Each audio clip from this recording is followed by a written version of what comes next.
Hello दोस्तों, नमस्कार। SM किसी चैनल में मैं आप सब लोगों का दिल से बहुत बहुत स्वागत करता हूं। फर्स्ट टाइम विजिट किया जरूर चैनल को सब्सक्राइब कर लेना, बेल आइकन को हिट करके ऑल सिलेक्ट करके रख लेना। चैनल का लिंक ऊपर आई बटन पे नीचे डिस्क्रिप्शन में मिल जाएगा। एंड आज के दिन की बात करें, जितने भी इंपॉर्टेंट वीडियोज है सबके लिंक नीचे डिस्क्रिप्शन में दिए हैं, आप चाहो तो उनको भी कवर कर सकते हो। तो चले दोस्तों, फिलहाल इस वीडियो को स्टार्ट कर लेते हैं। तो ठीक है दोस्तों, अभी हम लोग आ चुके हैं बिल्कुल हमारे नॉर्मल स्क्रीन के ऊपर। कुछ फॉर्मेलिटीज़ के साथ शुरुआत करते हैं एंड उसके बाद आपकी कुछ डाउट्स भी आ रहे हैं, उसको भी हम लोग कवर करने की कोशिश ज़रूर करेंगे। सो आज के दिन की बात करें, एक्सपेक्टेशन हर किसी को पता था कि बाजार की ओपनिंग कैसी होगी। सो सेंसेक्स की अगर हम लोग बात करें, राइट, क्लोजिंग कैसी होगी वो तो हमारे हाथ में नहीं होता है, वो तो बाजार में बहुत सारी चीज़ें होती है, उसके हिसाब से डिपेंड करता है। बट येस, ओपनिंग की बात करें तो गैप अप के पूरे चांसेस थे। वैसी चीज़ें सेंसेक्स में देखने को मिली, आप कह सकते हो अच्छा खासा गैप अप देखने को मिला। एंड ओवरऑल क्लोजिंग कितनी हुई है, 0.5% के आसपास हम लोग को परफॉर्मेंस देखने को मिला है। सिमिलर वे निफ्टी 50 में भी वही चीज़ें देखने को मिली, बहुत शानदार गैप अप देखने को मिला। ऐसा क्यों हम लोगों ने पहले ही एक्सपेक्ट किया था, क्योंकि आप सभी लोगों को पता ही है कि अमेरिकन बाजार ने कल के दिन लगभग हम कह सकते हैं 350 पॉइंट से भी ज़्यादा की तेज़ी दिखाई। 1.25% के आसपास हम लोग को अच्छा खासा अमेरिकन बाजार में तेज़ी देखने को मिली है। अगर आपने मेरा कल का आखिरी वीडियो देखा होगा, उसमें मैंने रीज़न को भी डिटेल में कवर यहाँ पे किया था। और जैसे मैंने आप लोगों को बताया कि अमेरिकन बाजार की जो क्लोजिंग रहती है, ओवरऑल ये जो परफॉर्मेंस रहा है, उसका इम्पैक्ट इंडियन मार्केट की ओपनिंग कैसे होगी उसके ऊपर हम लोग को 90% देखने को यहाँ पे मिल जाता है। 100% हम लोग नहीं बोल सकते, क्योंकि मार्केट है। कभी कभी आप लोगों ने देखा होगा कि अमेरिकन बाजार ज़बरदस्त तेज़ रहता है, फिर भी हमारी ओपनिंग इतनी कुछ खास नहीं होती, हमारे मार्केट में प्रेशर होता है। तो ये प्रोबेबिलिटी का खेल है, राइट। बट हाँ, एक्यूरेसी की बात करें तो आप बोल सकते हो कि 10 में से 7-8 बार या फिर कभी कभी 9 बार भी हम कह सकते हैं कि अमेरिकन बाजार की जिस प्रकार की चाल होती है, उसी हिसाब से हम लोग को दुनिया भर के बाजार चलते हुए देखने को मिल जाते हैं। उसमें हमारा इंडिया का निफ्टी भी यहाँ पे आ ही जाता है। फाइन। उसके बाद आप लोगों को पता ही है, हम लोग नॉर्मल फॉर्मेलिटीज़ करते रहते कि अमेरिकन बाजार का फ्यूचर कैसे चलता है। फिलहाल की बात करें तो ठीक है, 100 पॉइंट्स डाउन है, इतना तो चल जाता है, प्लस माइनस होता रहता है। तब तक अगर हम लोग बात करें तो एक ओके परफॉर्मेंस ही देखने को यहाँ पे मिला था।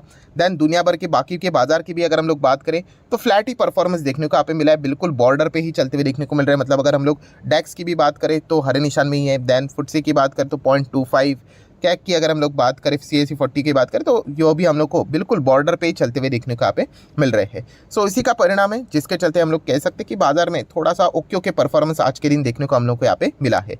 सो नेक्स्ट अभी अगर हम लोग आ जाते हैं मेन मुद्दे की बात के ऊपर, जिससे रिलेटेड मैक्सिमम डायरेक्टली ना इनडायरेक्टली जो कमेंट्स पूछे जा रहे हैं, उसका जो टोन है वो यहीं पे आ रहा है।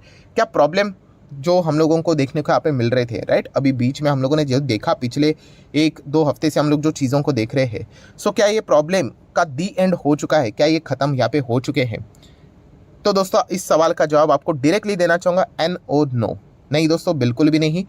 जो प्रॉब्लम हम लोगों ने शुरुआत से देखे थे वो अभी भी हम लोग को देखने को यहाँ पे मिल रहे हैं। देखिए, एक बात मैं आपको कहना चाहूँगा, अगर आप ये एक्सपेक्ट करते हो कि शेयर मार्केट में प्रॉब्लम खत्म हो जाए करके, तो ऐसा दिन तो आप लोगों को मतलब बहुत ही मुश्किल से देखने को मिलेगा। नहीं देखने को नहीं मिलेगा ऐसा नहीं मैं बोल सकता, बट बहुत ही मुश्किल से। मतलब बोलते हैं ना, शेयर मार्केट में भी अगर आप आए हो, मतलब आप प्रॉब्लम में ही आप एंटर कर चुके हो। यहाँ पे आप कभी भी देख लेना, कोई भी साल उठाकर देख लेना, आपको प्रॉब्लम ज़रूर देखने को यहाँ पे मिलेगा, राइट। क्योंकि उसी के बीच में हम लोग को मार्केट चलते हुए देखने को मिल जाता है। मतलब वो जो मूवी था ना, कौन सा, बॉर्डर, वहाँ पे एक जो सनी देओल का डायलॉग था, जिंदगी का दूसरा नाम प्रॉब्लम है, वैसे ही शेयर मार्केट का भी दूसरा नाम हम लोग को प्रॉब्लम ही देखने को मिल जाता है। कुछ ना कुछ तो चलता ही रहता है। आप सोच भी नहीं सकते कि अभी आने वाले हफ्ते में क्या रहेगा करके, राइट। तो मतलब इस चीज़ को जो एक्सेप्ट करता है ना, वो मार्केट में टिक जाता है। और जो ये चीज़ को एक्सेप्ट ही नहीं करेगा, राइट, मतलब उनको लगेगा कि रोज़ यहाँ पे तेज़ी तेज़ी तेज़ी तेज़ी तेज़ी होनी चाहिए, राइट, वो अनरियलिस्टिक एक्सपेक्टेशन लेकर चलता है। एंड आपको पता ही है कि वो फ्रस्ट्रेट होने के बाद वो अपने होल्डिंग्स को लॉस में बेच के चला जाएगा, और कुछ सालों के बाद में पछताएगा, जब वो देखेगा कि जो उन्होंने शेयर्स खरीदे थे वो तो आज 4-5 गुना बढ़ गए करके, राइट। सो मार्केट ऐसा ही चलता है दोस्तों, क्योंकि जैसे मैंने आपको बताया भी था कि मार्केट का रूल है कि यहाँ पे कुछ चंद लोगों ने ही पैसा कमाना चाहिए, राइट। एंड अगर हर कोई यहाँ पे पैसा कमाने लग गया तो फिर मार्केट का मतलब वैल्यू क्या रहेगा? तो इसीलिए इस प्रकार का मतलब बोलते हैं ना, ये भसड़ मचा हुआ ही रहता है हमेशा, कभी भी आप आ जाओ, राइट। तो अगर मैं मेन मुद्दे की बात करूं, क्या प्रॉब्लम का दी एंड हुआ है? तो बिल्कुल भी नहीं। मतलब देखिए, शुरुआत अगर हम लोग बड़े प्रॉब्लम की बात करें तो कहाँ से हुई थी?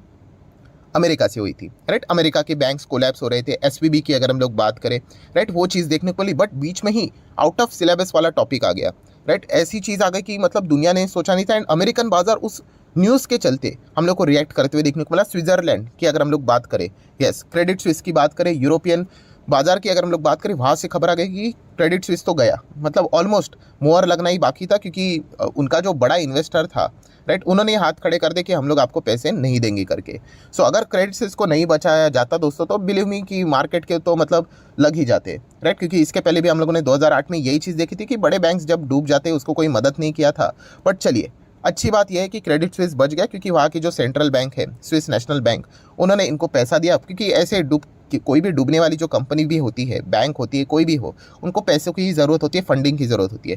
तो इनको कितना मिल गया, $54 बिलियन के आसपास, मतलब लगभग 4.5 लाख करोड़ के आसपास पैसा मिल गया। तो चलिए, क्रेडिट स्विस का जो टॉपिक बीच में ही सडनली आ गया, वो टेम्पररी बेसिस के हिसाब से हम लोग कह सकते हैं कि क्लोज हो गया करके, राइट। इनको अभी बार बार भी फंडिंग की जरूरत यहाँ पे पड़ती रहेगी, बट हम कह सकते हैं कि जिन्होंने सपोर्ट किया है, किसने किया है, सेंट्रल बैंक।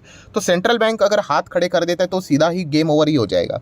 सो सेंट्रल बैंक ने एंट्री की है तो वो इसको संभाल लेगा। तो क्रेडिट स्विस का जो चैप्टर है, हम यहाँ पे कह सकते हैं टेम्पररी बेस के ऊपर, मैं अगेन कह रहा हूँ, टेम्पररी बेस के ऊपर थोड़ा सा हम लोग इसको क्लोज बोल सकते हैं, आप इसको किनारा कर सकते हैं। बाकी वहाँ पे शेयर प्राइस ऊपर नीचे चलता रहेगा, वो तो ऑलरेडी हम लोगों ने देखा ही है टॉप लेवल से कितना नीचे है करके।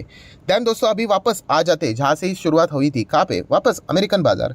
हम तो इसी तो यहाँ पे घूम फिर कर फोकस कर रहे थे कि अमेरिकन बाजार के जो बैंक्स थे वो हम लोग को कोलैप्स होते हुए देखने को मिले थे, छोटे छोटे बैंक्स कोलैप हो रहे थे। एंड इसका अगर हम लोग असर की बात करें, मेजर बैंक्स को इसका फायदा हो रहा था, क्योंकि लोग वहाँ पे हम लोगों को अभी शिफ्ट होते हुए देखने को मिल रहे थे। सो जैसे कि आप लोगों को पता ही है कि SVB पहले डूब गया, देन उसके बाद सिग्नेचर यहाँ पे डूब गया, एंड उसके बाद एक और का नाम सामने आ ही रहा था कि फर्स्ट रिपब्लिक बैंक, इसके भी पूरी तरीके से बैंड बज रही है।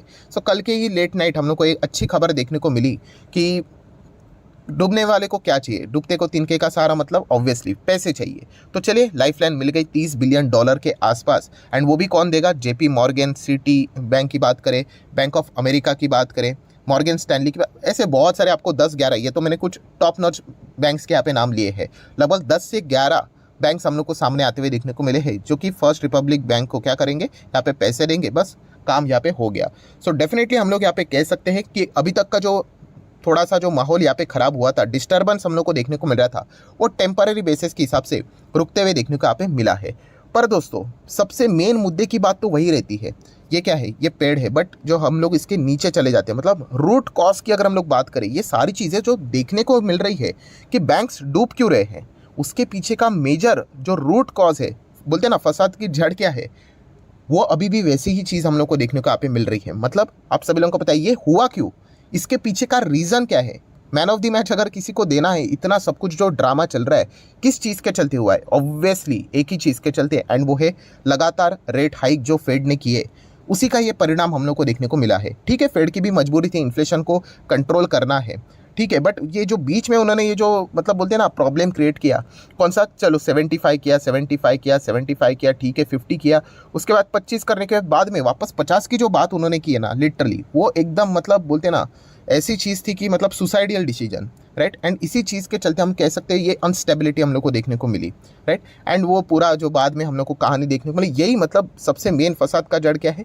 कि जो इन्फ्लेशन का मतलब बोलते हैं ना प्रेशर क्या होता है, ये अभी आप थोड़ा बहुत समझ रहे हो कि इसको कैसे कंट्रोल यहाँ पे किया जाता है, एंड अगर नहीं किया गया तो क्या हो सकता है। सो रेट हाइक करते करते करते करते इन्होंने क्या कर दिया, बैंक्स, छोटे बैंक्स की पूरी तरीके से बैंड यहाँ पे बजवा दी, एंड यही चीज़ हम लोग को देखने को यहाँ पे मिली है। सो अल्टीमेटली अभी दोस्तों फाइनल फोकस किसके ऊपर है दोस्तों, FOMC के ऊपर, राइट। अभी आने वाले समय की अगर हम लोग बात करिए, अभी ये तो हफ्ता खत्म हो गया, नेक्स्ट हफ्ते की पूरी मतलब बोलते हैं ना फोकस वाली अगर कोई न्यूज़ रहेगी तो यही रहने वाली है कि FOMC की बैठक में क्या फैसला निकल कर यहाँ पे आता है। एंड फिलहाल की सिचुएशन के हिसाब से अगर हम लोग बात करें, देखिए मतलब क्या ज़बरदस्त ड्रामा चलता है मार्केट में, आप देख सकते हो दोस्तों कि 25 बेसिस पॉइंट का पहला मतलब रेट हाइक चल रहा था, हर किसी को पता है, थोड़ा सा वापस लिख लेता हूँ, 25। देन अगर हम लोग देखें तो पॉवेल ने रातों रात अपना मतलब बोलते हैं ना स्पीच बदल दिया एंड यू टर्न लिया, तो 50 की बातें होने लग गई, राइट। मतलब पूरे जो लोग पहले बोल रहे थे कि 25-70% वोट कर रहे थे, वो 50 को वोट करने लग गए कि 50 ही होने वाला है करके। ऑब्वियसली ना उन्होंने इतना बड़ा यू टर्न लिया, उनके टोन से ही समझ में आ रहा था। एंड बाकी की अगर हम लोग बराड की बात करें या फिर जो बाकी मेंबर्स की भी बात करें या फिर फेड के चेयर की के साथ साथ अगर हम लोग मतलब हेड की भी अगर उनकी बात करें, सीईओ की बात करें, वो तो पहले से ही 50 के पीछे लगे हुए थे, राइट। तो ये बातें बोल के उन्होंने ऑलरेडी प्रेशर क्रिएट किया एंड फिलहाल उसके बाद अगर हम लोग कह सकते हैं ये एसपीबी वाला कांड हुआ तो वापस अभी चीज़ें हम लोग को 25 की ओर जाती हुई देखने को मिल रही है, राइट। हाँ, कुछ जगह पे तो ये भी बताया जा रहा है कि शायद से रेट हाइक ना भी होकर के, एंड कुछ कुछ तो ये भी बताया जा रहा है कि शायद से रेट कट भी होकर के, बट रेट कट के चांसेस मुझे पर्सनली थोड़े से कम लगते हैं। वो वापस वही गलती हो जाएगी उनकी, कौन सी, कि 25 को लेकर चले गए, फिर रिवर्स गियर में गाड़ी डाल दी 50 की, राइट। तो ऐसा करेंगे तो प्रॉब्लम हो जाएगा। तो अगर आप रेट कट करते हो और बाद में बोलते कि रेट हम मतलब कुछ नहीं करेंगे करके, तो वो भी वही प्रॉब्लम वापस क्रिएट करवाएगा। सो बेस्ट ऑप्शन तो यही रहेगा कि चलो 25 कर दो और अच्छी कमेंट्री दे दो, ये तो सबसे सेफेस्ट ऑप्शन है जो कि एक बच्चा भी बता देगा। या फिर आप कुछ भी ना करो, ये भी चलेगा, बट रेट कट करोगे तो थोड़ा जल्दबाजी यहाँ पे लगता है। ये तो सारी बातें मैं अपने साइड से बोल रहा हूँ, ये तो एफएमसी में सारी चीज़ें डिस्कस यहाँ पे होगी। एंड अच्छा खासा बाइडन का भी उनके ऊपर प्रेशर तो यहाँ पे रहेगा, क्योंकि अल्टीमेटली आपने देखा ही था कि यूएस के प्रेसिडेंट को आके जवाब देना पड़ा कि उनके बैंकिंग सिस्टम यहाँ पे सेफ है करके।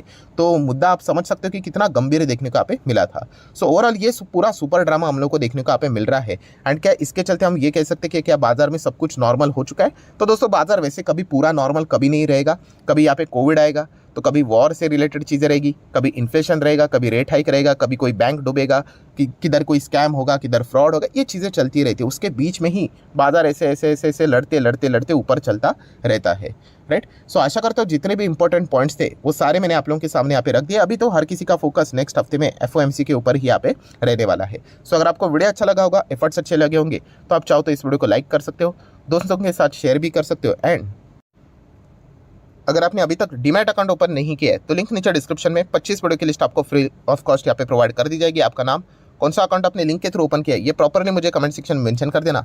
हफ्ते भर के अंदर अंदर आपको ये सारे लेक्चर्स फ्री ऑफ कॉस्ट मेरी साइड से प्रोवाइड कर दिए जाएंगे, ताकि आप शेयर मार्केट को थोड़ा सा बेसिक आसान भाषा से यहाँ पे सीख सको। So that's it, thank you very much दोस्तों, we will be meeting our next video. तब तक के लिए बाय बाय।